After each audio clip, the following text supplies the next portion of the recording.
Hold up, I ain't trying to stump, man, but the Yeezys jumped over the jump, man. I be in and out of arenas like I'm Scottie Pippen. Left my elbow in the pot, a la Vince Carter. Bitch, you wasn't with me shooting in the gym? James Harden with the range on me, nigga, way back. Coach, they won't knock me off my pivot, forget it. Been flowing stupid since Vince Carter was on some through the legs arm and a hoop shit. And you can live through anything if magic made it.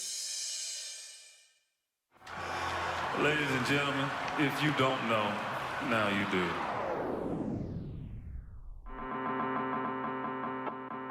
Yes, sir. We are back. Lovers Association, round of applause for yourselves. We got a lot to cover today. Jokic making comments about just being overall famous and just being a superstar in the league. I think the league is going to have issues promoting a lot of these international players. And it goes to show you how the American players, in a way, the importance of them, especially the young guys like Zion and Ja Morant, they're going to serve a pivotal importance to the league and that NBA marketing machine. And we'll also hear from Paul George and how the Clippers are making readjustments after getting James Harden, as they bounce back and Kawhi is looking mighty healthy.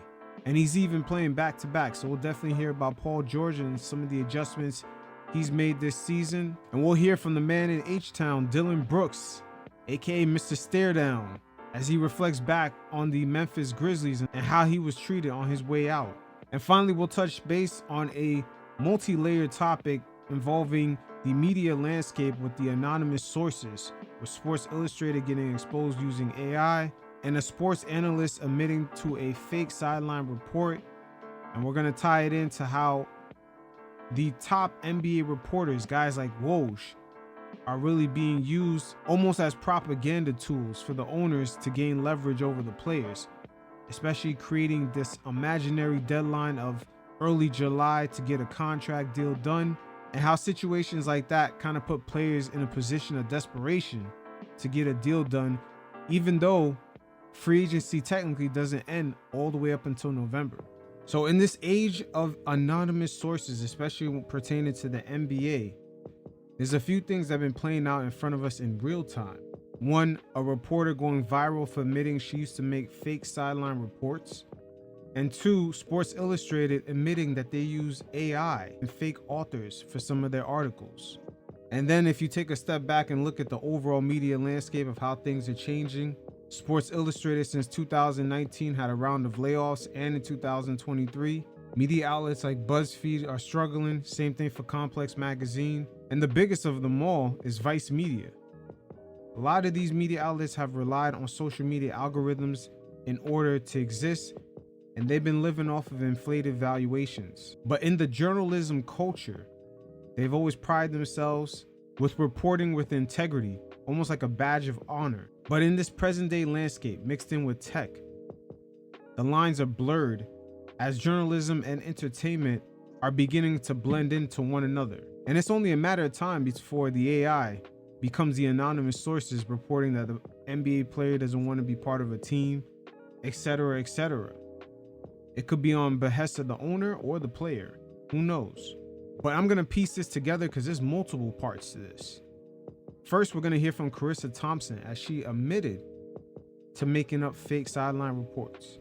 I've said this before, so I haven't been fired for saying it, but I'll say it again. I would make up the report sometimes because A, the coach wouldn't come out at halftime, or it was too late, and I was like, I didn't want to screw up the report, so I was like, I'm just going to make this up because, first of all, no coach is going to get mad if I say, hey, we need to stop hurting ourselves. We need to be better on third down. We need to stop turning the ball Pressure over. the quarterback. We need, yeah, exactly, and do a better job of getting off the field. Like, they're not going to correct me on that. Right. So I'm like, it's fine. I'll just make up the report. So that right there, where she didn't really say anything crazy, sparked outrage. A lot of journalists had to pretend that they were outraged in order to make their companies look good, or just sort of back up the integrity of the big institutions that they tend to work for, whether it be Fox, CNN, etc.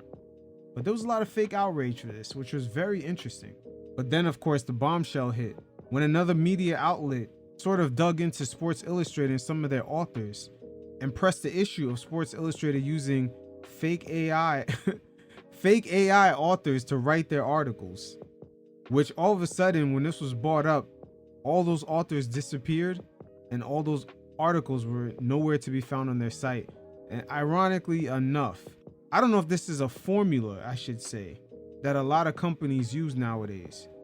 Sports Illustrated had blamed a third-party company that they outsourced their articles and content to. Now, this is a formula I'm seeing a lot of companies starting to use in a way to kind of avoid any accountability. We've seen this play out in the Travis Scott Astroworld Festival fiasco, in which Live Nation kind of employed third-party security, third-party vendor workers, third-party organizers overall to set up the exits, to set up the whole venue, because basically this event took place in a parking lot. So they had to set it up to become like a venue. But this way, Live Nation, in a way, they kind of scapegoated any type of responsibility because a third-party company was hired to make sure that there were enough exits and everything was safe. From head of security of the concert all the way up into just an overall stage design. Everything was third-party. And this formula is really mastered by McDonald's, as they loan out their brand name to mom and pop franchises for a fee, which is pretty much their main business. But SI was kind of operating under the same type of umbrella, where now they're escaping accountability, saying that they hired a third-party content company called Advon Commerce to create their content, and they used AI without them knowing. But unfortunately for Sports Illustrated, it hurt their brand name equity so bad that they end up letting go of their CEO. They actually even admitted in articles that they terminated him. There's nothing wrong with these companies using AI, but the fact that they're hiding that they're using AI is the funny thing. Once again, the lines are getting blurred in between the pride and ethics, quote unquote, of the journalism culture versus the TV culture, which there is no pride and ethics. It's just about ratings. But again, a lot of this came into question because all these AI generated authors had bio pages of just hobbies and everything that they like to do. This was really orchestrated. Oh, this was completely fake, because there are quite a few media companies that use AI generated content and they list it at the bottom of the articles. But tying this back to the NBA and just overall many sports leagues, including the NFL, they've always tried to manipulate the information, whether it be the owners or the players, to create narratives. But these anonymous sources, especially in the NBA, it's going to keep getting worse and worse. And one prime example of this, especially pertaining to the NBA, is free agency. Certain owners, when they want to manipulate a certain player's market, whether it be good or bad, now you could throw information out there with no accountability. And Mark Termini, and he was LeBron's agent, and he's the reason why Rich Paul is able to open up Clutch Sports. That whole umbrella is designed through a lot of his tactics. But he gave a lot of insight onto how, even before AI or just anonymous sources, how owners were always trying to manipulate NBA players into some sense of urgency to take certain contracts, or having them and their agent not fully understand their value. And we see this play out no further than NBA free agency, where there's just this imaginary deadline of having your deal done in early July once free agency hits. Some of the NBA players kind of feel like they're pressed and teams don't have enough money, and we've seen this narrative been pushed no further than guys like Woj. Woj, make no mistake about it, he works for the owners. A lot of the insight he gets is from the owners, and that comes with a price. A lot of narratives like, oh, he better get a deal done in July or else team's not going to have any more money. That's a narrative that the owners love to toss out there to have whoever's left over to take scarce deals. You guys can hear no further than from Mark Termini himself. I know one of the things that happens today is almost all NBA business, probably 90% of NBA business gets done by July 3rd, maybe second or third in the off season. You have your words to negotiate by talks about patience. You operate in patience. When LeBron came to Cleveland in 2014, as you're discussing, 8 or 9 days before that decision ended up getting made. I mean, that's something that isn't a part of today's operation in today's NBA that, definitely is a part of the way you negotiated for decades.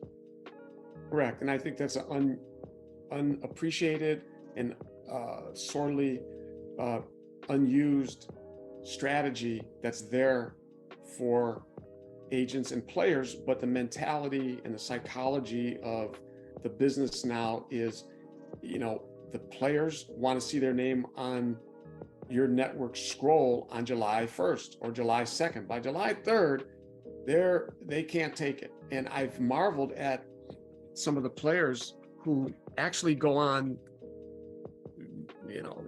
on the record and talk about how stressful it is for them to go through negotiations or free agency. And they admit that it's very stressful and they want to get their deals done quickly. And they'll come out before the negotiations start and say, I'm looking to, want to stay here. And I hope they get the deal done quickly. And of course, I want to send them a copy of my book along with the forthcoming books about negotiating and say, you're saying all the wrong things, son. Okay. And whoever's advising you should advise you appropriately, because if I'm the team and I know that you're nervous, why am I going to give you the best deal on July 1st when I can save a few here and a few there? And who else pushes that narrative harder than Woj? Woj, once again, he is getting information because he's low-key helping out the owners. And this narrative has always been pushed by him every offseason. And I think we've seen, to put it in perspective, this gets a little technical, but in the $2 billion of contracts that I've personally done, I've done one non-guaranteed year. Now, the way the business has evolved, and that was a point of, if you took a non-guaranteed year, it was like the team was getting over on you. It's like, look, that's paper. I don't want an option year. I'm not taking it. Well, we won't cite specific examples, but let's just say there's no longer that sensitivity. And NBA contracts are being reported in the media now the way football contracts used to be, and football contracts are being reported the way NBA contracts should be, and took 30 years to be recognized as fully guaranteed versus NFL contracts that are not. And once again, who's pushing that narrative? It's Woj. Woj is the one that's reporting these contracts. Look at the way he reported Fred VanVleet's contract, just for us to come find out months later it's not even guaranteed. Once again, they're pushing narratives that mainly, from a financial standpoint, benefits the owners. The NFL today, they just started reporting on the full amount of the contracts, but then they say, oh, only such and such is guaranteed. But they used to report it how the NBA reports it today, where they only tell you the guaranteed number. It's really an amazing analysis, but this complete switch happened with powers that be, mainly with the help of guys like Woj.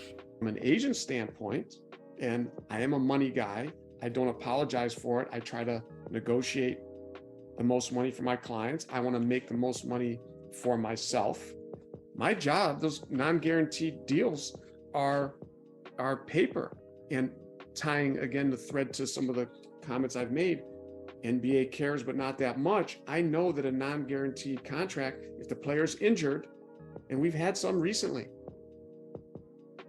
you'll see how much paper that is. And you try to take that option year after you're injured or you're waived to the bank and say, yeah, but Brian Windhorst on ESPN reported it as X amount of dollars 3 years ago. Well, you know what response you'll get from the bank when you show them that headline. So I live that.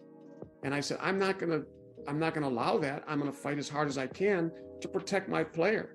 Whether you refer to as a sheepdog in the book. My players are big, strong, tough guys. My clients and the current players are all that way, or they wouldn't be at this level.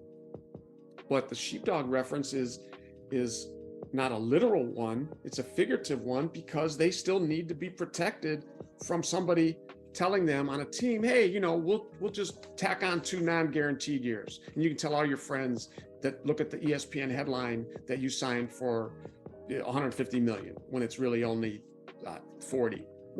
And those same headlines today are going to be AI generated by random articles Who knows? It might be another big company like SI saying that, hey, such and such is looking for a deal, but this team just gave out a contract to someone else and it's only early July, but money's running out. This has been a narrative been pushed by Woj, and at some point the owner is not even going to need Woj anymore to push some of these narratives. They can go ahead and pay money for AI generated content. Whatever. I wouldn't allow that. And some players don't understand that maybe there's more there that they can get. Some players get it, some don't. I always took pride that the player was going to get the contract to the max ability that I had. And if that took a little stress and strife or a little arm wrestling, then they would have to deal with it. But ask yourself, when was the last time you heard a player arm wrestling with an owner during negotiations in NBA free agency? In the last, I would say, about 10 years. It's almost like the deals are done off rip. We all know they negotiate ahead of time, but you never hear of just a negotiation being stretched out by weeks. And once again, that's due to the help of the narrative being pushed by Woj that teams are spending money. Players better hurry up and get theirs while the money lasts. I always explain to them, and if they weren't with it, then we probably weren't right for each other. And I could kind of gauge that early on. So not every player was for me. It wasn't a flavor for everybody because I had a certain personality and tactic that I brought to the table. But the ones that stuck with it, I think would say now they lived. And some, and they look back and they'll laugh. That's the easiest money I ever made. I'm not getting paid till November or advance in July anyway. So why am I going to sign on July 1st when I can get X amount more? So Nikola Jokic has sat down with Michael Porter Jr. and he was very blunt on his thoughts about fame. And before I get to his comments, let me say this.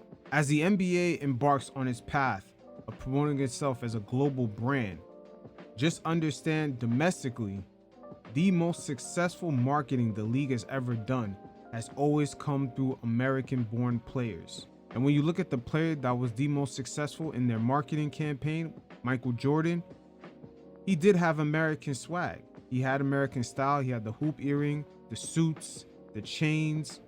The NBA has always had that on their mantle as the go-to formula as promoting the league.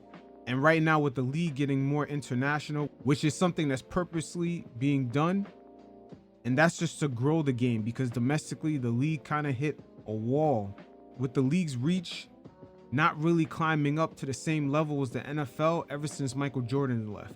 The NFL fan base has grown. Meanwhile, the NBA's kind of just stagnated, even till now. So going international, making the game more global like soccer. That's why a lot of soccer references get mentioned, the in-season tournament, because they're trying to make the game more international.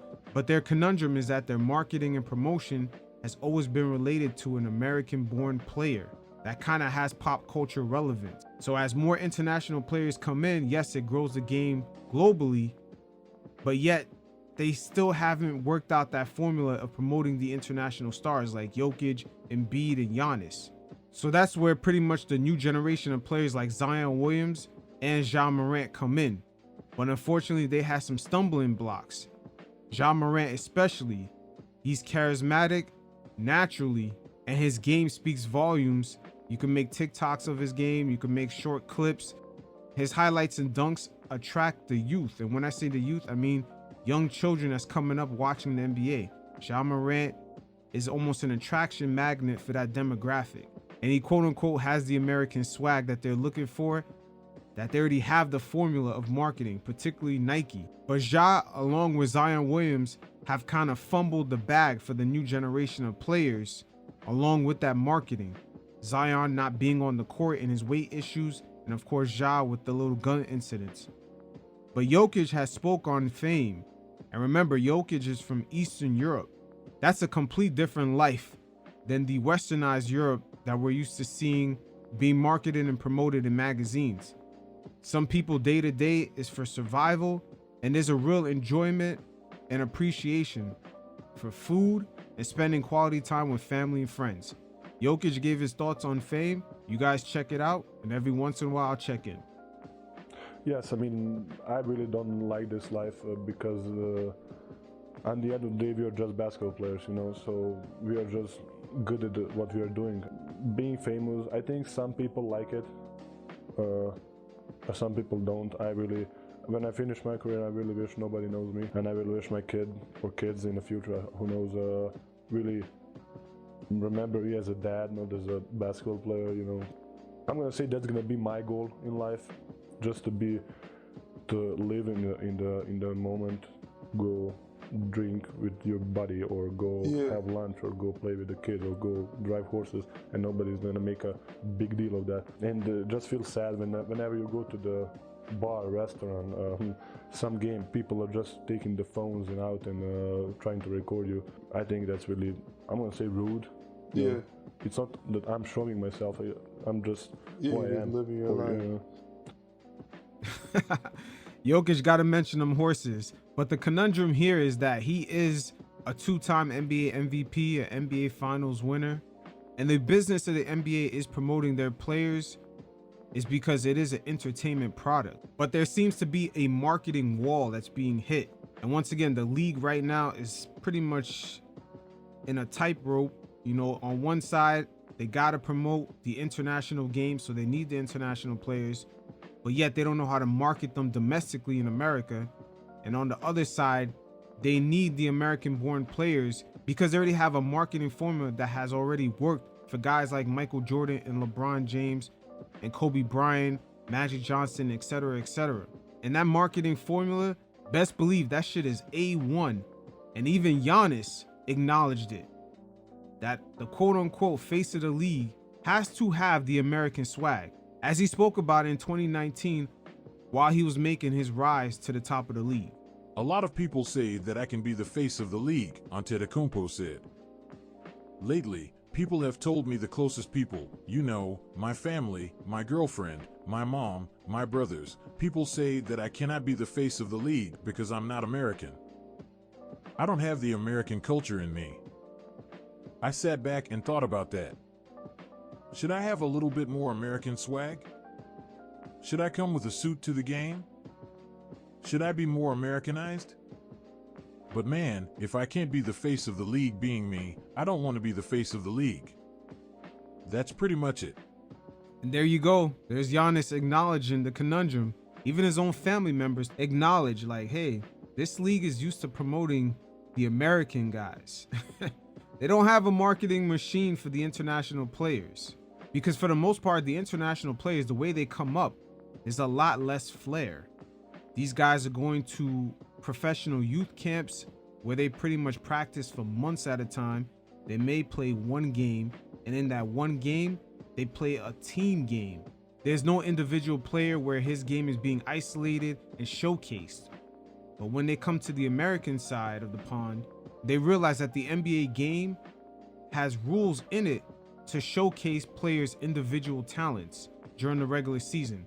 It does not appear as much in the playoffs, but during the regular season, it is emphasized. But once again, it shows you the importance of Zion Williams and Ja Morant, as the NBA already has the formula already baked in the oven as far as the marketing plan for these type of players. But when it comes to Jokic, Embiid, Giannis, it's virtually crickets. But it's a good conundrum to have. We'll see how the league figures it out. But the promotion of this game being international is not just an ironic thing.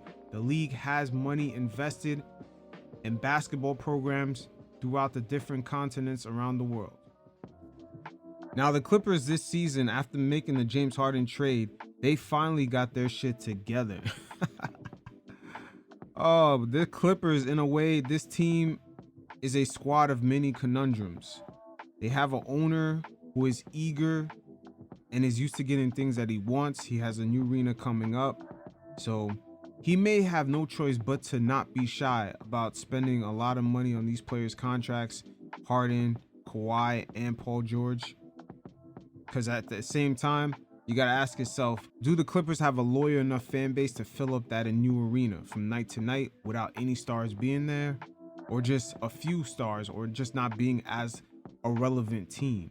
So that's one conundrum that's facing the Clippers, with Kawhi and PG and Harden's extensions kind of hanging over their head. And another conundrum is their health. How healthy will they be? Because the Clippers did not foresee that the bubble right now was their best opportunity of winning an NBA championship. That's really the last time all these guys were really healthy. Did they miss their window? Did they take things for granted because they have not been healthy? But right now, they've bounced back. Kawhi looks healthy, playing back-to-back games. He's putting in a lot of minutes too, and the Clippers are playing amazing. But Paul George spoke about their struggles and what adjustments they needed to make after the James Harden trade. You guys check it out, and every once in a while, I'll check in.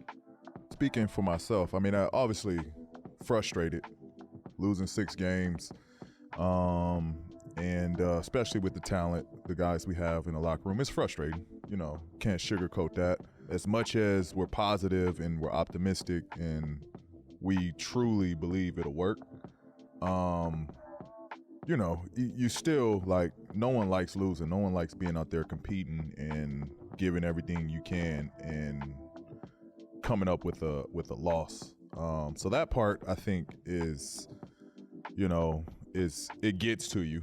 But the beauty in this team, honestly, is we're enjoying this process. Like, I think that's what separates, and the reason why, like, we're not boiling over and not, shaking the locker room up. Like, we honestly enjoy trying to figure this out. Yeah, definitely, because that contract year, boy, it changes things. Most of these guys, Harden, Paul George, and Kawhi, they're all in contract years, so they're definitely trying to figure it out because they're all LA guys, originally born and raised, and they're not trying to leave there.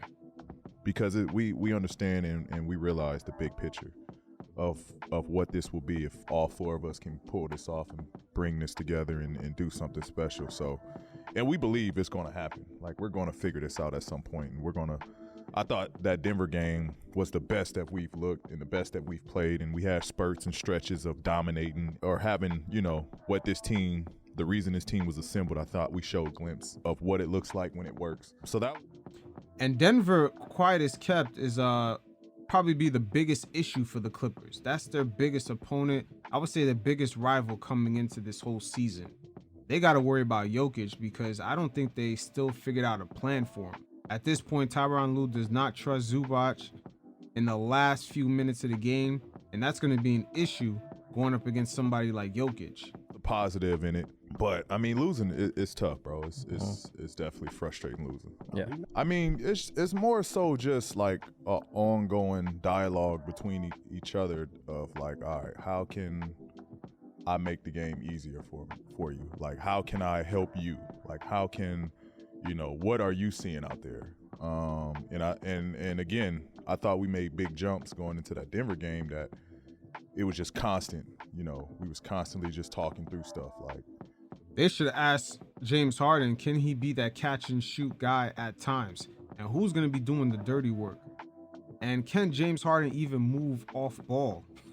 That's going to be one of the main issues for a lot of these guys, is moving off the ball and stop shooting themselves out of open shots. Just catch and shoot. You don't have to catch, you're open, and then take a dribble and then shoot. Some of the players on this Clippers team have a habit of doing that. What do you see? This is how they guard you. This is how, defensively, this is, what we should do. Like, this person is not as good shooter. Like, let's not rotate. Like, we were doing things like that throughout the game that I thought we were like finally on the same page with everything. We were clicking. Granted, everybody, it might be nights where some guys are struggling offensively and shots aren't falling. Right. That's just basketball. Right. You know what I mean? Like, that's gonna happen. Probably majority of the games. Like, not all 4 of us are gonna be hot. Exactly. But what I did like was I thought that we were just all on the same page on trying to figure out and constant talking to each other, and that was the good part about it. But yeah, I mean, I made a statement after the Dallas loss, because I went into the game like, after losing, it's nothing about lose or gaining James. Like, that James is going to help us. Right. But it did hurt losing. Rocco and Batum. Because those were our glue guys. Like, those were our guys that, like. And not only they lost their glue guys, I'm wondering how Terrence Mann is going to react to his new role. I mean, he was kind of getting into his bag, but now he has an even more reduced role. PJ Tucker does not look happy right now because he's virtually non-existent on this team now. You know, they don't need the ball. They'll go guard. They'll go rebound. They'll go sacrifice their bodies. They'll go take a charge. Like, those were the guys that would do all their little dirty stuff. And so going into that Dallas game, obviously it's a two-headed monster, right, with Luka and Kai. I usually have, you know, that primary matchup of guarding the best player or one of the best player in that situation. It was Kai. So I'm going into the game, I'm like, all right, let me take the approach of like being that for this team tonight. Like, I got Kai, let me save the energy for defensively to just hone in on him, sacrifice the offensive side, you know, because the whole thing about it is being, you know, sacrificing for the better of the team, right? Right. So going into it, that was just the approach. But with that, it kind of put me into a passive mindset, right? Like, I didn't feel myself offensively. Like, I was, you know, delayed. I was second guessing. I was, you know, surveying the floor more than I needed to. Yeah, second guessing is not even a word, man. I seen Paul George dribble himself out of open shots. I didn't get that. But it was too much your turn, my turn in the start of this whole James Harden Clippers saga. And just was passive offensively. You know, it didn't work out, obviously, offensively. They was on fire. Right. You know, Bro. they got hot. They made everything. Luka was phenomenal that night. And so it kind of backfired with the approach. But I was going into it, you know, team first mindset of like, all right, somebody will pick up the offensive load. Right. Let me just focus on trying to do everything else to help us win this game. Because at that point, we weren't winning. We weren't rebounding. We weren't defending at a high enough level. Yeah, that was that mindset there. Now imagine the Clippers carrying on that same type of play style against the Denver Nuggets. Jokic, Aaron Gordon, the way those players cut, move off ball, it's gonna kill this team. But they definitely got to figure something out. Especially James Harden, man. He's got to get his defensive IQ up. I think that's just at certain points of the season, that's how it's going to be. Like, someone is going to have to take, you know, that role. A different role on a different night, you know, basis. Was talking to the media after that Dallas game, and I told him, like, all right, I'll never do that. Like, I'll never have this approach again. Just because I honestly didn't feel like myself. Now, after that game, it was immediately like, all right, I got to get back to like just that aggression, like go try to dominate, go try to be the best player on the floor, the best version of myself. So just going into that game, it was just, you know, being confident in what I do, and just having a relentless approach, like just be relentless tonight, like put pressure on the refs, put pressure at the rim, go finish, go look for my shots. And look to dominate, like go dominate. Like that was just my mindset that game, and was my mindset, you know, before the trade and everything else was just to go out there and just try to go dominate. So that was just the mindset going into the game, and the mindset I got to keep going forward. And everything I think will fall in place. Like we'll fall in place. Like I said, I thought we made huge strides that Denver game of you know what we could look like. There's still things, rewatching the tape, watching moments throughout the game where I think like now, all right, this is where I could make an extra pass, an extra play. Like now dissecting the game based off of moments that I had throughout that game that like, oh, okay, we could have better possession right here, better possession right there. Like now starting to pick apart a game like that. But I'm right where I want to be mentally right now. It's going to be so tough to match up with us and guard us. Like I think the more we're starting to realize that, like even us having a dialogue, we played Memphis. We was having that dialogue like, man, like James, they started out with the little guy, Gilliard. No knock on him in, you know, on a personal level, but smallest guy on the court, like we should have took advantage of that right away. Like, all right, he's got Gilliard, we're gonna play through James. James, you're gonna be the offense tonight. Right. Like we had that approach, and I think the only thing sometimes with playing with James, sometimes he stagnates the offense, but it'll be on him to make sure that he actually find guys open, like just make the pass right away. You don't have to stagnate everything, because sometimes he makes it look obvious that he's trying to pass the ball. Like Philly right now is kind of a prime example of it. You see the difference with him not being there. The ball movement, how everyone touches the ball. Man, even Tobias Harris is getting active like that. He didn't look the same when James Harden was there. that's what's going to make us so tough is that, like, when you look at that, like, it's not 4 great defenders on the team that can all be on the floor at the same time, right? Like, there's going to be some lack of shooting if you got, 4 defenders on there. One of them can't shoot that well, like, so they're not going to put them on the floor. Like, so it's just going to be tough to match up with us going forward. And it is going to be tough to match up with them, but you can kill them with size. And that's what Denver might have, because when you have Jokic being the felicitator, it's going to present a lot of issues. And I believe a lot of the issues that happened in that bubble series in which Denver came back from being down 3-1, it's still there. It's still there. It's still not resolved. I believe the Clippers are going to have to fix that center position, because Westbrook, even doing pick and roll with Zubac, he's not comfortable with that. And defensively, they don't have a center that can just be that ultimate stopper in the paint.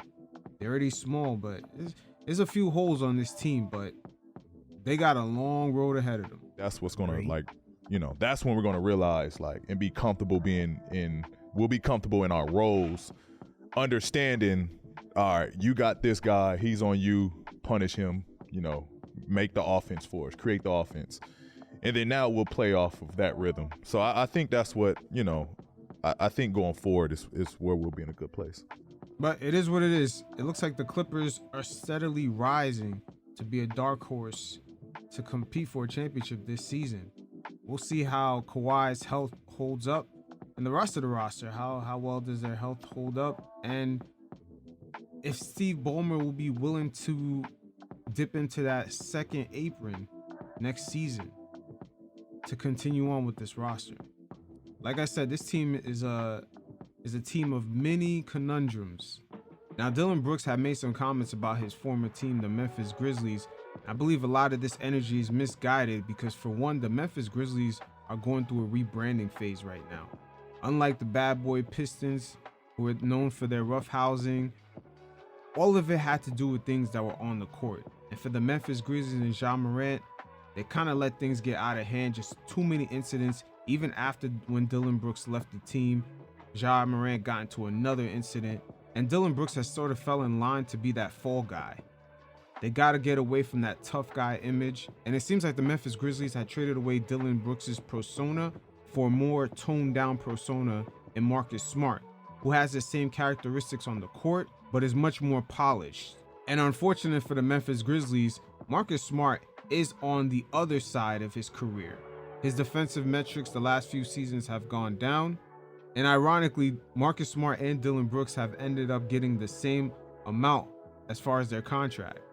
So money's not an issue here. So there are a few things pointing to Dillon Brooks being that fall guy for the Memphis Grizzlies as they try to soften their blow from Ja Morant hurting their image.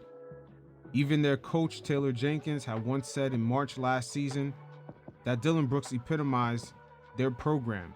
And then as soon as May came around after the elimination with the Lakers, they wanted him gone.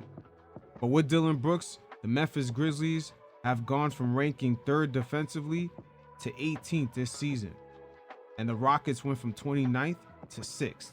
So he did have an impact on that team, even coming in as a second rounder, working his way up under David Fizdale. And before they let him go, the 3 seasons before, the Grizzlies had finished top 6 in defensive efficiency in the past 3 seasons. And trading for a 6'3" aging guard is one of the tell signs that this team is definitely under a rebranding mode. But yet they're still looking for a player of his archetype. What I didn't like about Memphis was they allowed that so they can get out of the woodwork, and then I'm the scapegoat of it all. That's what I didn't appreciate. And then ultimately they'll come to me on the low, as men, one-on-one, and tell me something, but then not defend me when everything went down. You can see now they have no swagger. We have swagger. We have an identity we're building. Each and every game, we show it more and more. That's what I want for my guys. That's what I want for each and every guy on the floor, to play their best basketball.